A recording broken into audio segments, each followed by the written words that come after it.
Good evening, I'm Pinky Webb. Tonight we ask the questions, we tackle the issues, we clarify matters, and we get on point.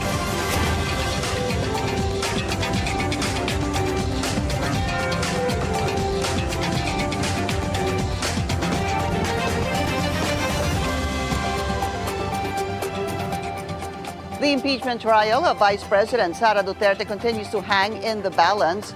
The Senate leadership assures the public the impeachment court will convene on June 11th when the procedures of the 19th Congress will end. Critics, however, say there might really be a plot to kill the trial even before it begins. Let's get on point with Senate Minority Leader Koko Pimentel. He joins us on the phone. Senator Koko, good evening to you and welcome to the show. Maraming salamat po sa inyong oras. Thank you, Pinky, for inviting me, and magandang gabi po sa lahat. I know we don't have a lot of time, no, sir, but I was listening to your manifestation at 4 p.m. earlier, and basically you had a lot of queries about at least the calendar of events for the impeachment. Unang-una ho, sir, naging malinaw na ho ba sa inyo bakit at katanggap-tanggap na ho ba, bakit na-move o na-postpone itong dapat na pagbasa ng articles of impeachment from June 2 to June 11, and of course, the subsequent yung panunumpa po ng mga senators as senator judges? Well, una sa lahat, I still do not agree with the deferment of the first step in entertaining the impeachment complaint. Kasi first step daw yun, sabi ng Senate President, that the panel of prosecutors from the House of Representatives would read the articles of impeachment. Sabi niya, that's the first step. So, we should do it the earliest possible time that we can do the first step in entertaining the impeachment complaint, because that is the mandate of the instruction of the Constitution, that trial in the Senate or trial by the Senate shall forthwith proceed. Pero it looks like it is already a matter of fact, because the majority is not, no member of the majority is even complaining or asking why it was deferred. So malinaw po sa inyo yon, because doon sa pagtatanong niyo a while ago, there was one portion that was quite interesting when you were asking about the decision of the Senate President to calendar this. And then to which Senate President Cheese was saying that he has authority, but parang he was saying it's subject to plenary approval. But because you were in recess, there could be no plenary approval. So the question hanging in the head is that, was this a decision made by the Senate President unilaterally? Or do you think he consulted with the majority? That's why wala pong nagtatanong or is against the postponement? Ganun ho kaya yun? Kasi we are already in session, so that would have been the opportunity for any member of the majority to voice out a contrary opinion or even a complaint that he or she was not consulted by the Senate President. But no one from the majority voiced out any complaints. So it looks like the Senate President did his job, and I think I would want to believe that he consulted with each and every member of the majority. Kami sa minority, hindi naman namin ina-expect yon na ikukonsultahin niya kami. So it's normal for us not to be consulted because minority nga kami. Yeah. Kasi So kung from the actions of the majority kanina, no one is complaining. So we can assume that the most likely the Senate President reached out to all of them. Oo. Meron pong, I guess it's safe to assume, sir, may agreement po with the schedule. Ganun na yun. When no one is complaining, no one is objecting, no one is making even a fuss over the schedule, acquiescence na po yan. Okay. Actually, the rules sa Senate, ganito, when a bill is being voted upon, when you do not say no and you just keep quiet or remain silent, that's a yes, that's a vote. That's the vote in favor of the measure. It's submitting to the measure. You acquiesce. Yeah. Okay. Yes, acquiescing to the measure, yes. All right. So more importantly, now, dahil yun na po yun, you had a manifestation, there were questions also raised by the Majority Floor Leader, Senator Tolentino, and yung kasama niyo po sa minority na si Senator Risa Ontiveros. But is it sure, sir, are you assured that on June 11, babasahin na po yung articles of impeachment at would that be the same day that you will take your oath as senator judges? That is what the Senate President stated. That was what was in his mind from the start. But I told him, you never sent us any notice, any written notice. So he gave us a verbal notice. And it's a verbal notice binding. Yeah, he made it in open session. So we heard him. No one is complaining. So we should be prepared that on June 11, after the 4 o'clock reading by the House prosecutors of the articles of impeachment, we would expect maybe one more action from the plenary referring the impeachment complaint to the Senate as an impeachment court. And then we have to take a little break, and then we enter with our robes, if the robes are ready, but the robes are not necessary. But we take our oath as senator judges, and then the Senate President will have to announce that the Senate Impeachment Court has been convened, and then issue instructions to the clerk of the Senate Impeachment Court to send summons to the impeached official and other notices to all those who need to be notified. Meron ho ba kayong pangamba na hindi ito matutuloy sa June 11, sir? Ayoko nang isipin yun. But of course, nagsalita na ang Senate President, so I should value his word, and I'm sure he is also conscious of what he stated. So I think we should expect on June 11, 4 o'clock, the reading of the articles, and then the subsequent convening of the Senate as an impeachment court. And when do you adjourn sine die, sir? Is it June 13 or June 14? We will adjourn sine die. We can defer the adjournment sine die up to 12 midnight of June 13 kasi yun ang aming legislative calendar. 13, sir, 1-3. 1-3, June Opo. 13, yes.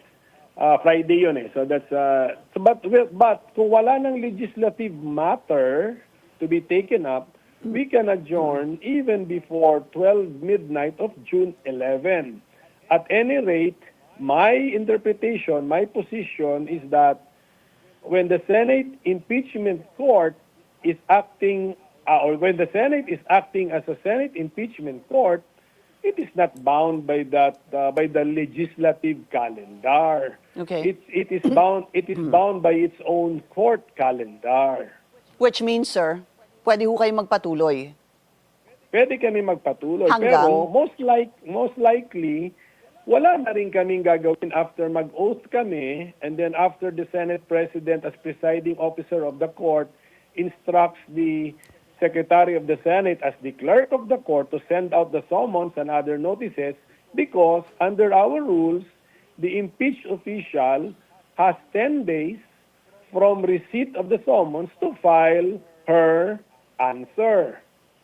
So we really have to let 10 days pass before the next action. But the next action does not need the court or the senator judges participation. The next action is just another notice to the House that they have 5 days To to respond. respond Yeah. to the answer of the Vice President or the impeached official, Yeah. if they want to respond. Or Yeah. if they want to respond. Ganun lang yun. Ganun po yun. So So- tapos na po yung 15 days. So Yeah. there is no more. And the there is actually next Congress, No. papasok na po. Yes.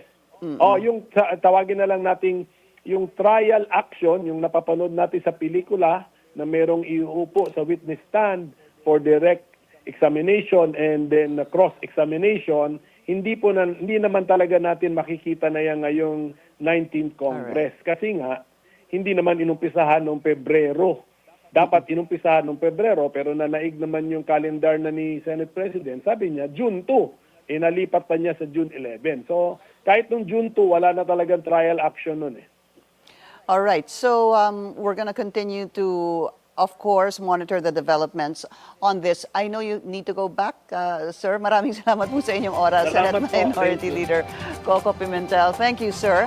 We'll be taking a very short break. Up next, I'll speak with the former Dean of the University of Makati and Universidad de Manila, Attorney Rico Paolo Quicho. Stay tuned. This is On Point.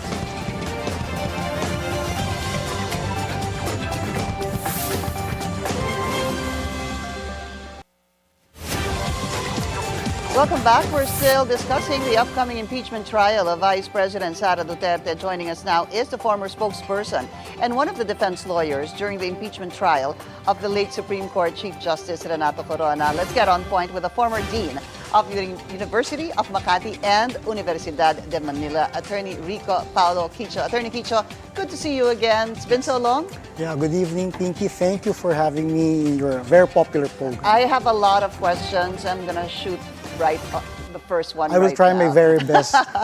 First of all, I wanted to find out from you, is the Senate President within bounds, within his jurisdiction, within his responsibility, legally, to have had or start the reading of the articles of impeachment? Supposed to be, it could have been in February, supposed to be June 2, and now to June 11. You know, there are two schools of thought with regard to the start of the formal impeachment proceeding. So we have to take into consideration the different approaches of constitutional interpretation. So we have textualism or we have pragmatism. So if you talk of textualism, you have to read what the law provides. So the Constitution is very clear that trial shall forthwith proceed. So if you would use textual approach, then you have to immediately proceed with the trial of the case or of the impeachment proceeding without waiting for 2, 3, 4 months to pass. On the other side, you could be pragmatic about it. So what the law states and what the provision of the law intends. Okay, so the intention. So I think the Senate President would have interpreted it more loosely, Liberally? Yeah. and gave an opportunity for all the senators who at that time are in the Many were running for... many are running for public office, Yeah. for re-election, and some are graduating as well. So I think the Senate President, I do not want to second guess, but judging from what happened, I think he gave an opportunity for the senators to study, to be prepared, and also personally for all the senators to run the race. And then once it's finished, now they're convening the impeachment court as the Constitution provides. But if the Constitution says, and you said there are two ways to look at this, you could be pragmatic or look at it in a textual approach. Again, I'm going to put that up on the screen. The 1987 Constitution, Article 11, Section 4 states, in case the verified complaint or resolution of impeachment is filed by at least 1/3 of all members of the House, the same shall constitute the articles of impeachment, and trial by the Senate shall forthwith proceed, which is something we've been discussing actually since, I think, February, when the fourth impeachment case was actually, when that passed, successfully passed. Who is supposed to decide once and for all what forthwith means? Because if I just look at the dictionary, it says immediately, and surely immediately is not 4 months. But then again, the Constitution also did not say in the event that there is an election, so-and-so should be postponed. Wala din hong ganun eh. And if we would read further that provision, the Constitution also gives the Senate the opportunity to create or craft its own rules Yeah. on how they would tackle or how they would handle the impeachment proceedings. So at the end of the day, it would be the Supreme Court who would be the final arbiter on what is the better interpretation of these constitutional provisions. And as I understand it, there is a petition now pending before the Supreme Court. I am not just very sure what are the prayers or the reliefs being asked of the Supreme Court, but I think the procedure on how the impeachment would proceed is now anchored on how the Supreme Court would determine the better interpretation. I think we should also understand that the power of impeachment is a political tool. So the Supreme Court is now mandated to at least be the final arbiter to ensure that this political power lodged at the legislative branch of government would not be prone to abuse. So while the Supreme Court would maintain the separation of powers, there must also be checks and balances. Right. So- Interesting that you say that, because I was thinking about it, that it's also possible that the Supreme Court might say, this is, we are implementing the separation of powers from the judiciary, Yes. legislative, and executive, right?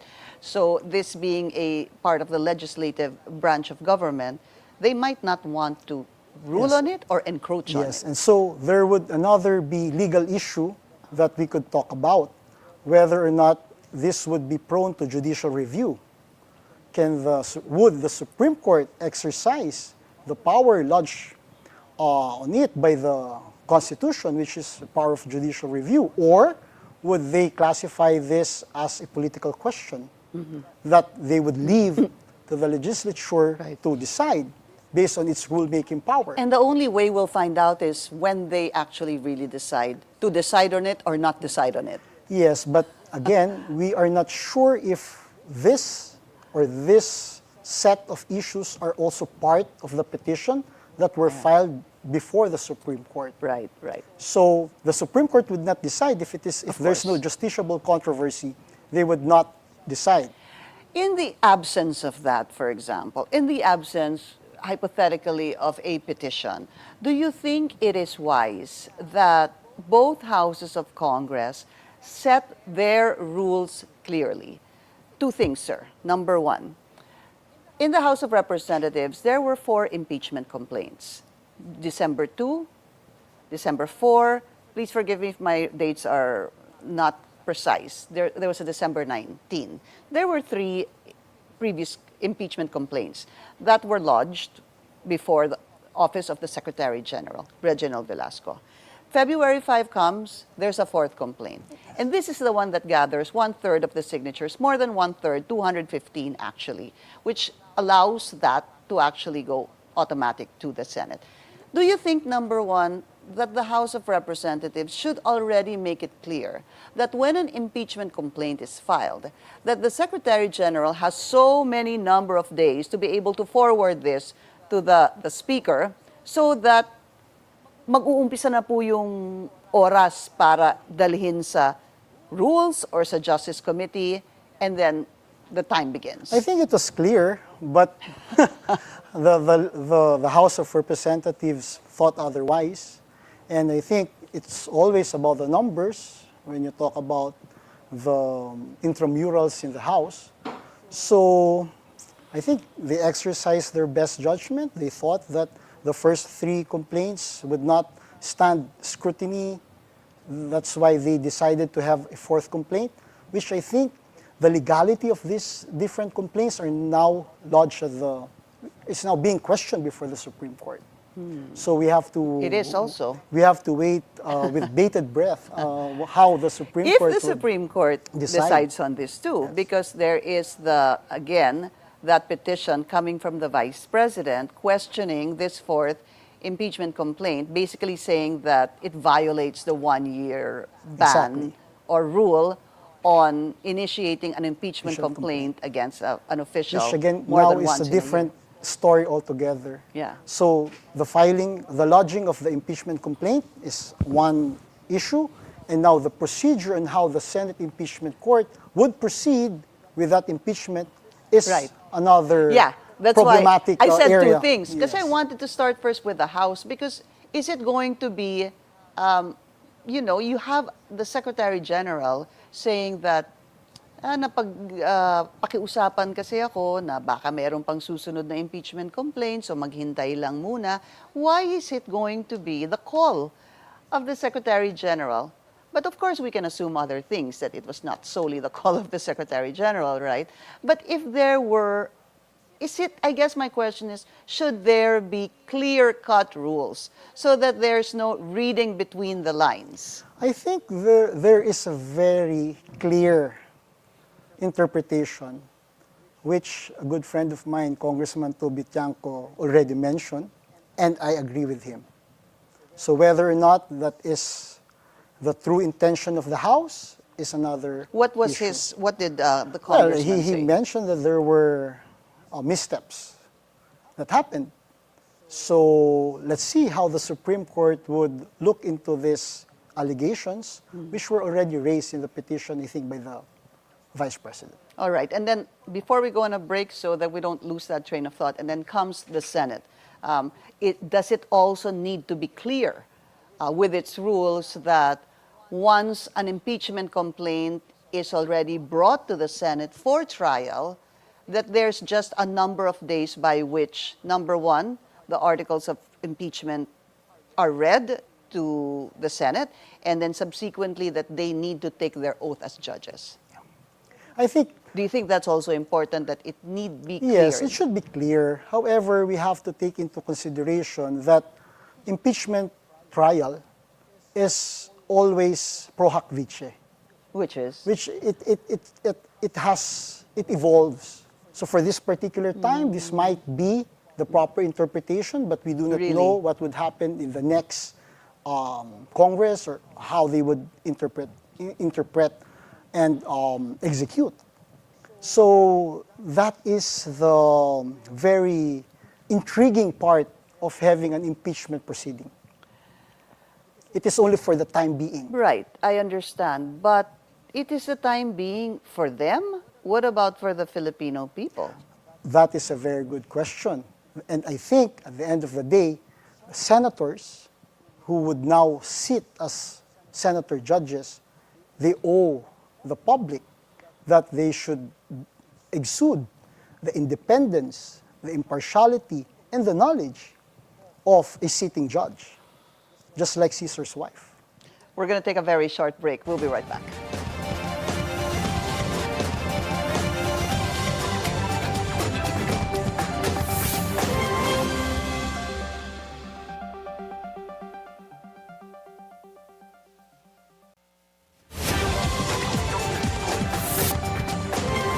And welcome back. Joining us, former Dean of the University of Makati and Universidad de Manila, Attorney Rico Quicho. So I just want to bring this up. Article 1987 Constitution, Article 11, Section 6. The Senate shall have the sole power to try and decide all cases of impeachment. When sitting for this purpose, the senators shall be on oath or affirmation. All right. Do you see a problem, Attorney? I was about to call you Senator, with the impeachment proceedings starting in the 19th Congress and being pursued in the 20th Congress?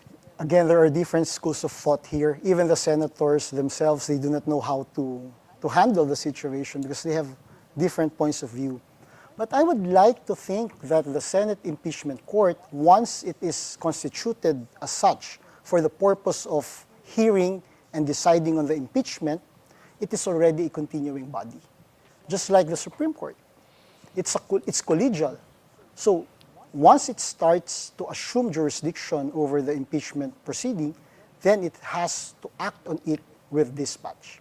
Now, when the members of that impeachment court, when their qualifications cease to exist, then the next batch of those senators, they have to take their own oath to continue with what the impeachment court, based on the 90th Congress, have started. Can a senator, prior to taking his oath of the incoming 20th Congress, because hindi pa po sila nag-oath, no?